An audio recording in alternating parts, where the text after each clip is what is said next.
Chapter 6 Quest for Truth.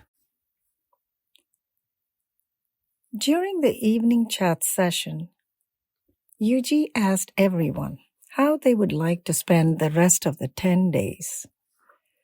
Different opinions poured in, and there was an exchange of views. At last, it was decided that we would pay a visit to Nevada's famous casino city, Las Vegas. We would also visit Hollywood and Los Angeles for a day and spend another day at Idlewild on the mountain above Palm Springs and visit other smaller places of interest around.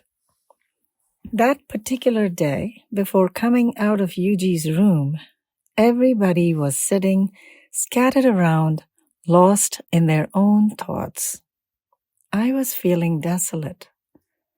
I could not see the way ahead. There's nothing to be done. Why do human beings have so much brain power, so much memory power? Perhaps we have ourselves created the need for these unconsciously, and that need is increasing steadily. Yuji's voice broke my trance. Everyone's attention turned towards him. Yuji then spoke. I feel the need to speak to you on a certain matter. You need to consider this seriously. He looked at everybody and then spoke again clearly, without any hesitation. Quote, the invaluable physical changes which have occurred in my body, which I term calamity, I see no possibility of that occurring in you.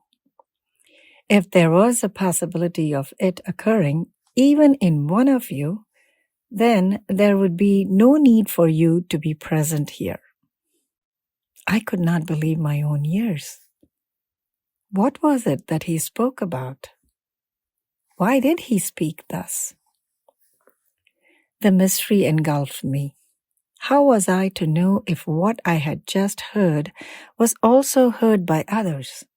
I tried to exchange glances with them. I was so perplexed.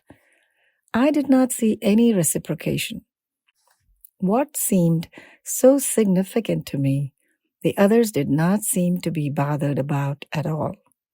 They did not seem to realize its importance. I began to ponder on what Yuji wanted to say. Why did he often make such statements which I found profoundly spiritual? Was I making a mistake in understanding him? Or did he make the statements for me alone? Mahesh said that Yuji believes that whatever is in him is also in all of us. I thought perhaps my bent towards spirituality was making me, quote-unquote, hear wrong things, but the next second, the direction of my thinking changed. I thought maybe he is saying that as he could not tell us straight away what was in him or not in him, he wanted us to find out by ourselves. To find out, we would have to have an open mind. Since it was not possible for us to achieve anything on our own, maybe being in his company would help in the quest for spirituality. While lost in my thoughts, I heard the good nights being said. Gathering myself back together, I heard a mildly stern voice say, do come for coffee tomorrow morning at 5:30 a.m. Feeling deeply emotional, I assented and walked away silently from the room with my head bowed. Before going back to my room, another round of chatting took place in Julie's room, which was directly behind Yuji's room in Acatello Lodge. This is where Julie and I started the tradition of having vanilla ice cream with Alfonso mango pulp, an absolutely delicious combination. Before I returned to my lodge at 10:30 p.m., Julie told me, look, I do not have permission to go to Yuji's room before 9 a.m., so if any important discussion takes place before that, do let me know about it in detail. Also, if you get any indication that I'm permitted to come, phone me immediately. I'm ready by 5:30 a.m. every day. I consoled her and left for my lodge. There was a bit of empty ground between Akatillo Lodge and my dwelling, and I walked the distance. Over my head was a clear, cloudless sky filled with stars. The desert cools down rapidly at night. All around the small bushes, different kinds of insects were busy in their nocturnal activities. I have heard that scorpions and rodent-like creatures come out at night to feast on these insects. Reptiles like rattlesnakes and Russell vipers come out also to eat the rodents.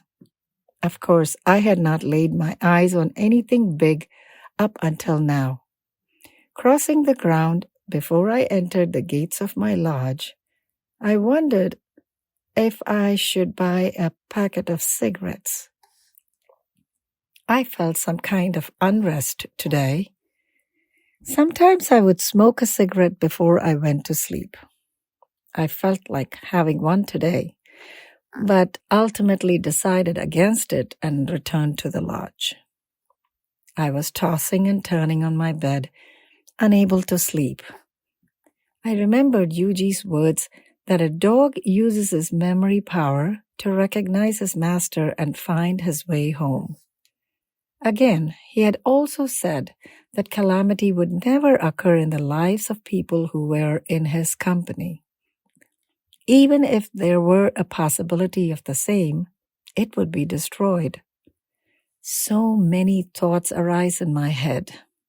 I was thinking, if one observed nature, then from an insect to the entire world of living beings, everything was working like a machine, as if every animal had a programmed computer inside him. Each animal functioned as per the order given by the computer.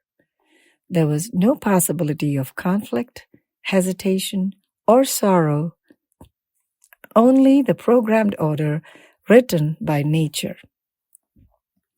Throughout life, one had to function according to those orders. Man, on the other hand, is besotted by inner conflict, suicidal tendencies, burning envy, jealousy, and other passions. This conflict-ridden effort of action leads to the destruction of the fine balance of nature. Man is not functioning according to the laws of nature. Therefore, nature is tortured by man. If man discovered a computer that would hesitate to obey his orders, would man feel the need for it? Perhaps man is just a disobedient and injurious creation of nature. Will I ever know if there is any order programmed by nature inside me, obeying, which would mean obeying nature's command to the last letter? Maybe no one can ever know such a thing, so the question of telling others does not arise. But still, my eagerness to know about such things never seems to end. Yuji never replies to such questions either by a yes or a no. He only says that such questions are meaningless, hence the whole effort is bound to be wasted. Then what am I doing here? Sometimes I feel I should go back home tomorrow. All this is my madness. Those who have no other work to do can afford to spend money and pass their time. The very next minute, I thought that maybe it is my lifelong quest to attain truth that brought me here. So, leaving here at this stage would be idiotic. I must stay here for a few more days patiently. It also could not be denied that there was truthfulness and purity in all that Yuji did. He was the kind of person who could not harm anybody, and about that I had no doubt. So I decided to stay and went to sleep. Next morning, I reached Yuji's room at 5:30 a.m. sharp to have coffee. I saw that Mahesh had already arrived. God knows what time he came. Wearing a black tunic, he was pacing about. He looked like a Christian priest who was in trouble and had come to the Father of the world seeking his help. Yuji prepared the coffee and called us. We took our cups and sat on the carpet. The three of us had our coffee in total silence, then washed our cups, patted them dry, kept them in their proper place, and sat down on the sofa. There was an unwritten rule. If you were with Yuji, no one had to be told about it, but all knew that things had to be put back in their place in Yuji's living room, kitchen, and balcony or veranda. If there was a pencil in the pen stand on the table to the right of the sofa, then everybody knew that after using the pencil, it had to be returned to the same place. The reason being, if anybody asked for a pencil, Yuji would mechanically reach out for the pen stand. He would come to know if somebody had forgotten to replace the pencil. Whenever he did some work, one would think that except for doing that particular work, he had no other worldly feelings or thoughts. How could the 78-year-old man function throughout the day in this manner? It amazed me. The stillness of the morning could be felt deeply in this room. My thoughts and feelings could not spoil it.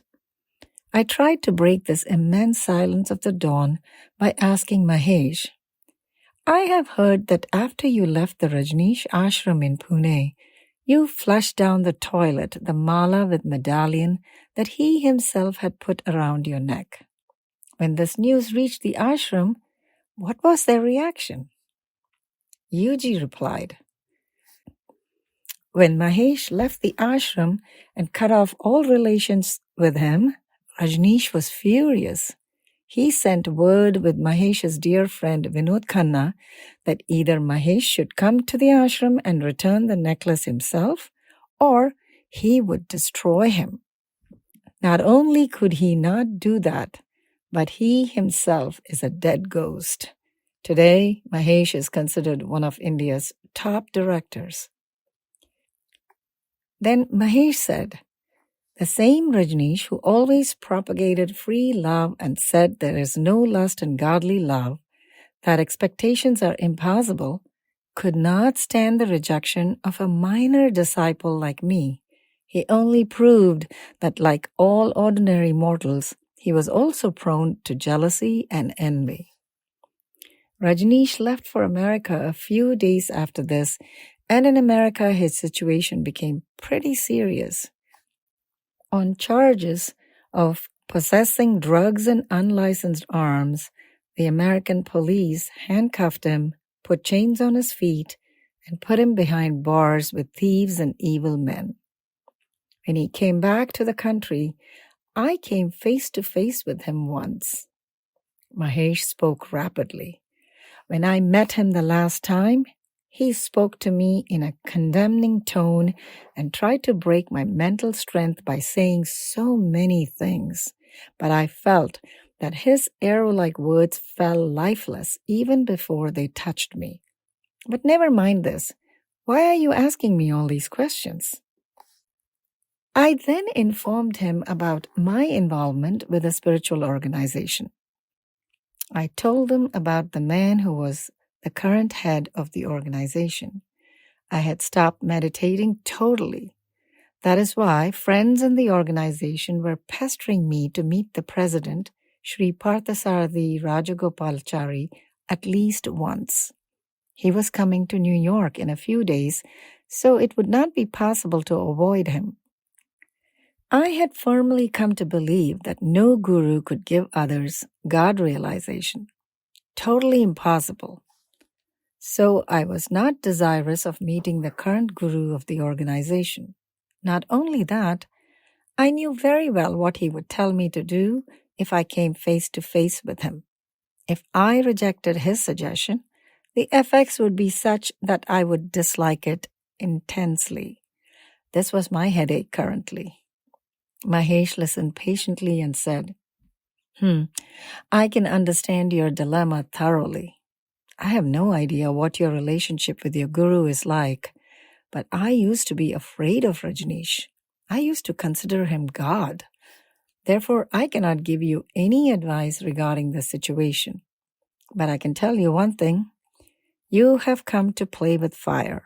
So how can you be afraid of heat? How is that possible? There is one thing that gives me a lot of courage and the strength to continue with my efforts, and it is that my sole motive is the quest for truth. Since there is no other motive mixed up in this, I know through experience in my life how strong this motive can be. I have had proof of this many times. I may not be able to prove it to others, but my conscience knows it, and that is why that truth will disappear along with me one day forever. End of chapter 6.